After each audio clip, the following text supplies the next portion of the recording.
जय हिंद दोस्तों। दुर्गा एंड सुहावन क्लासेस में आज आपका स्वागत है। मैं सुहावन कुमार गुप्ता आज हिंदी का चैप्टर 4 नाखून क्यों बढ़ते लेकर आए हैं, जिसका राइटर है हजारी प्रसाद द्विवेदी जी हैं। और इसका फर्स्ट क्वेश्चन कह रहा है कि नाखूनों का बढ़ना किसका प्रमाण है। तो नाखूनों का जो बढ़ना है वह पाश्विक वृत्ति और संघर्ष चेतना का प्रमाण है। ऑप्शन डी इसका राइट आंसर हो जाएगा। क्वेश्चन नंबर 2 कह रहा है कि पूर्णानुमा शीर्षक उपन्यास किसकी रचना है। तो जो पूर्णानुमा जो शीर्षक है वह हजारी प्रसाद द्विवेदी जी का है। ऑप्शन ए इसका राइट आंसर हो जाएगा। क्वेश्चन नंबर 3 कह रहा है कि नाखून क्यों बढ़ते हैं, शीर्षक पाठ के साहित्य की कौन सी विद्या है। तो नाखून क्यों बढ़ते हैं यह एक प्रकार का ललित निबंध है। ऑप्शन बी इसका राइट आंसर होगा। नंबर 4 कह रहा है कि गौड़ देश के लोग क्या पसंद करते थे। तो गौड़ देश के लोग जो थे वह बड़े बड़े नखों का पसंद करते थे। कहने का मतलब है कि बड़े बड़े नाखूनों को वो लोग पसंद करते थे जो गौड़ देश के लोग रहते थे। क्वेश्चन नंबर 5 कह रहा है कि नाखूनों का बढ़ना मनुष्य की किस वृत्ति का परिणाम है। तो नाखूनों का बढ़ना मनुष्य की पाश्विक वृत्ति का पहचान है। ऑप्शन बी इसका राइट आंसर होगा। पाश्विक वृत्ति, पाश्विक वृत्ति का मतलब होता है पशु का जैसा। क्वेश्चन नंबर 6 कह रहा है कि लेखक हजारी प्रसाद द्विवेदी ने दयनीय जीव किसे कहा है। तो लेखक हजारी प्रसाद द्विवेदी जी ने दयनीय जीव अल्पज्ञ पिता को कहे हैं। ऑप्शन ए इसका राइट आंसर होगा, अल्पज्ञ पिता।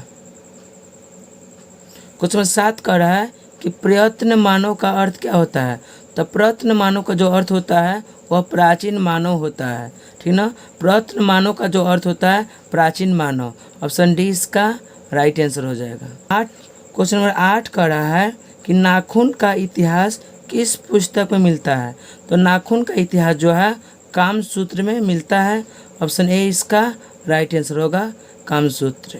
9 कह रहा है कि हजारी प्रसाद द्विवेदी ने डी लिट की उपाधि किस विश्वविद्यालय से प्राप्त किए। तो इसका करेक्ट आंसर होगा लखनऊ विश्वविद्यालय से हजारी प्रसाद द्विवेदी ने डी लिट की उपाधि प्राप्त किए थे। ऑप्शन बी इसका राइट आंसर हो जाएगा।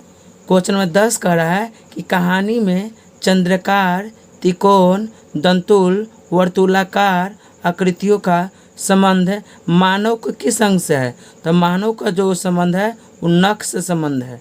नख, नख का मतलब होता है नाखून। ऑप्शन ए इसका राइट आंसर होगा। क्वेश्चन नंबर 11 कह रहा है कि अलकत का अर्थ क्या होता है। तो अलकत का अर्थ जो होता है आलता होता है। अलकत का मतलब आलता होता है। ऑप्शन बी इसका राइट आंसर हो जाएगा। 12 कह रहा है कि द्विवेदी जी को साहित्य अकादमी पुरस्कार किस रचना पर मिला था। तो द्विवेदी जी को साहित्य अकादमी जो पुरस्कार मिला था वह आलोक पर्व पर मिला था, आलोक पर्व पर। ऑप्शन बी इसका राइट आंसर होगा, आलोक पर्व पर। 13 कह रहा है कि प्राचीन मानव का प्रमुख अस्त्र शस्त्र क्या था। तो प्राचीन मानव का प्रमुख शस्त्र उसका नाखून था। ऑप्शन बी इसका राइट आंसर होगा, नाखून। क्वेश्चन नंबर 14 कह रहा है कि नाखूनों का बढ़ना किसका परिणाम था। तो नाखूनों का जो बढ़ना था वो मनुष्य की अंध सहजात वृत्ति का था। ऑप्शन बी इसका राइट आंसर होगा, इस बात को याद रखिएगा। क्वेश्चन नंबर 15 कह रहा है कि सब पुराने अच्छे नहीं होते हैं और सब नए खराब नहीं होते हैं, ऐसा किसने कहा था। तो ऐसा कालिदास ने कहा था। ऑप्शन बी इसका राइट आंसर होगा, कालिदास। क्वेश्चन नंबर 16 कह रहा है कि नखधर मनुष्य आज किस पर भरोसा करता है। तो नखधर मनुष्य आज आइटम बम पर भरोसा करता है। ऑप्शन सी इसका राइट आंसर हो जाएगा। क्वेश्चन नंबर 17 कह रहा है कि मनुष्य की मनुष्यता यही है कि वह सबके दुख सुख को सहानुभूति के साथ देखता है। यह तथ्य किसका है। तो यह तथ्य गौतम बुद्ध का है। ऑप्शन बी इसका राइट आंसर हो जाएगा। नंबर 18 कह रहा है कि नाखून क्यों बढ़ते हैं, इसके निबंधकार कौन है।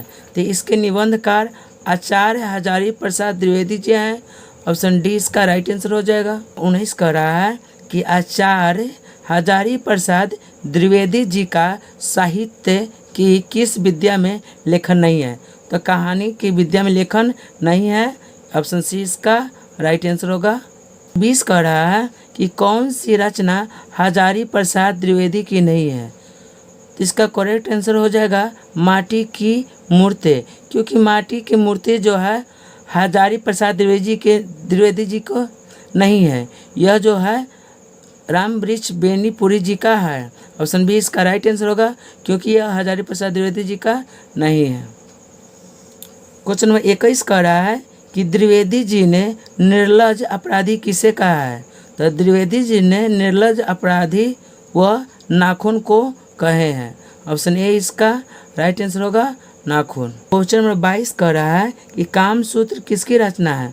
तो कामसूत्र वात्स्यायन की रचना है। ऑप्शन सी इसका राइट आंसर हो जाएगा। 23 कह रहा है कि शिक्षक का अर्थ क्या होता है? तो शिक्षक का अर्थ होता है मोम। ऑप्शन डी इसका राइट आंसर होगा मोम। क्वेश्चन नंबर 24 कह रहा है कि महाभारत क्या है? तो महाभारत एक पुराण है। ऑप्शन डी इसका राइट आंसर हो जाएगा। क्वेश्चन नंबर 25 कह रहा है कि हजारी प्रसाद द्विवेदी द्वारा रचित पाठ कौन है? तो हजारी प्रसाद द्विवेदी द्वारा रचित पाठ, ऑप्शन ए इसका राइट आंसर होगा नाखून क्यों बढ़ते हैं। ये हजारी प्रसाद द्विवेदी द्वारा रचित पाठ है। क्वेश्चन नंबर 26 कह रहा है कि इनमें से ललित निबंध कौन है? तो इनमें से ललित निबंध नाखून क्यों बढ़ते हैं। क्वेश्चन नंबर 27 कह रहा है कि पुराने का मोह सब समय वांछनीय ही नहीं होता है, किस लेखक की पंक्ति है? तो यह जो है हजारी प्रसाद द्विवेदी का है।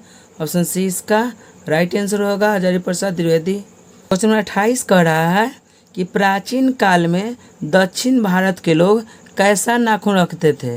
तो दक्षिण भारत के जो लोग थे वो छोटे छोटे नखों का पसंद करते थे। ऑप्शन ए इसका राइट आंसर होगा छोटे छोटे नाखून को। 29 कह रहा है कि दधीची की हड्डी से क्या बना था? तो दधीची मुनि का हड्डी से जो बना था इंद्र का वज्र बना था। ऑप्शन सी इसका राइट आंसर होगा इंद्र का वज्र। क्वेश्चन नंबर 30 कह रहा है कि आलोक पर्व शीर्षक निबंध संग्रह किसकी रचना है? तो आलोक पर्व शीर्षक निबंध जो संग्रह है वह हजारी प्रसाद द्विवेदी जी का है। ऑप्शन ए इसका राइट आंसर हो जाएगा। क्वेश्चन नंबर 31 कह रहा है कि हजारी प्रसाद द्विवेदी का जन्म कब हुआ था? तो हजारी प्रसाद द्विवेदी जी का जन्म 1907 ईस्वी में हुआ था। ऑप्शन बी इसका राइट आंसर हो जाएगा। क्वेश्चन नंबर 32 कह रहा है कि हजारी प्रसाद द्विवेदी जी का जन्म कहाँ हुआ था? तो हजारी प्रसाद द्विवेदी जी का जन्म बलिया के उत्तर प्रदेश में हुआ था। ऑप्शन सी इसका राइट आंसर हो जाएगा। क्वेश्चन नंबर 33 कह रहा है कि इनमें से मनुष्य का आदर्श कौन नहीं बन सकता है? तो इसका करेक्ट आंसर हो जाएगा बंदरिया। बंदरिया जो है मनुष्य का कभी आदर्श नहीं बन सकता है। क्वेश्चन नंबर 34 कह रहा है कि देवताओं का राजा से किन्हें संबोधित किया जाता है? तो देवताओं को राजा इंद्र भगवान को कहते हैं। ऑप्शन सी इसका राइट आंसर होगा। क्वेश्चन नंबर 35 कह रहा है कि नख किसका प्रतीक है? तो जो नख है वो पशुता का पहचान है। ऑप्शन बी इसका राइट आंसर हो जाएगा। क्वेश्चन नंबर 36 कह रहा है कि पृथ्वीराज रासो किनका संपादन है? तो पृथ्वीराज रासो जो है वह हजारी प्रसाद द्विवेदी जी का संपादन है। ऑप्शन ए इसका राइट आंसर हो जाएगा। 35 कह रहा है कि हजारी प्रसाद द्विवेदी जी को कब पद्म भूषण की उपाधि से सम्मानित किया गया? तो इसका सही आंसर होगा 1957 ईस्वी में। ऑप्शन बी इसका राइट आंसर हो जाएगा। क्वेश्चन नंबर 38 कह रहा है कि अशोक के फूल किसकी रचना है? तो अशोक का जो फूल है वह हजारी प्रसाद द्विवेदी जी का रचना है। ऑप्शन सी इसका राइट आंसर हो जाएगा। इसका अगला क्वेश्चन कह रहा है कि हजारी प्रसाद द्विवेदी की मृत्यु कब और कहाँ हुआ था? तो हजारी प्रसाद द्विवेदी जी को जो मृत्यु हुआ था 1979 ईस्वी के दिल्ली में हुआ था। ऑप्शन ए इसका राइट आंसर हो जाएगा। क्वेश्चन नंबर 41 कह रहा है कि सहजात वृत्तियाँ किसे कहते हैं? तो सहजात वृत्तियाँ अनजान स्मृतियों को कहते हैं। ऑप्शन बी इसका राइट आंसर हो जाएगा। नंबर 42 कह रहा है कि द्विवेदी जी से किसने पूछा था कि नाखून क्यों बढ़ता है? तो इसका करेक्ट आंसर होगा ऑप्शन बी छोटी लड़की ने पूछा था। क्वेश्चन नंबर 43 कह रहा है कि नाखून क्यों बढ़ते हैं। पाठ में बूढ़े ने सबसे बड़ी चीज़ किसे माना है, तो प्रेम को माना है। ऑप्शन ए इसका राइट आंसर होगा। क्वेश्चन नंबर 44 कह रहा है कि किस देश के लोग बड़े बड़े नख को पसंद करते थे, तो इसका करेक्ट आंसर होगा ऑप्शन डी, गौर देश के लोग।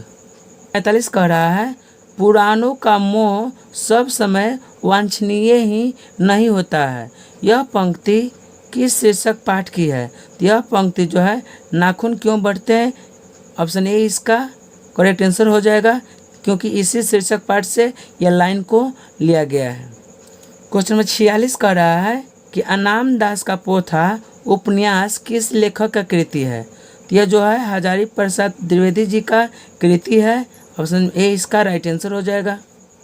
क्वेश्चन 47 कह रहा है कि कौन नाखून को जिलाया जा रहा है, तो प्रकृति जो है नाखून को जिलाए जा रहे हैं। ऑप्शन सी इसका राइट आंसर हो जाएगा। क्वेश्चन नंबर 48 कह रहा है कि अनाम दास का पोथा साहित्य की किस विद्या की रचना है, तो यह एक प्रकार के उपन्यास है। ऑप्शन बी इसका राइट आंसर होगा, उपन्यास। क्वेश्चन 49 कह रहा है कि असुरों के पास क्या नहीं थी, तो असुरों के पास जो थी लोहे के अस्त्र नहीं थी। असुरों के पास क्या नहीं थी, तो लोहे की अस्त्र नहीं थी। क्वेश्चन 50 कह रहा है कि कालिदास की ललित योजना किनकी रचना है, तो कालिदास की ललित योजना हजारी प्रसाद द्विवेदी जी का रचना है। ऑप्शन सी इसका राइट आंसर हो जाएगा।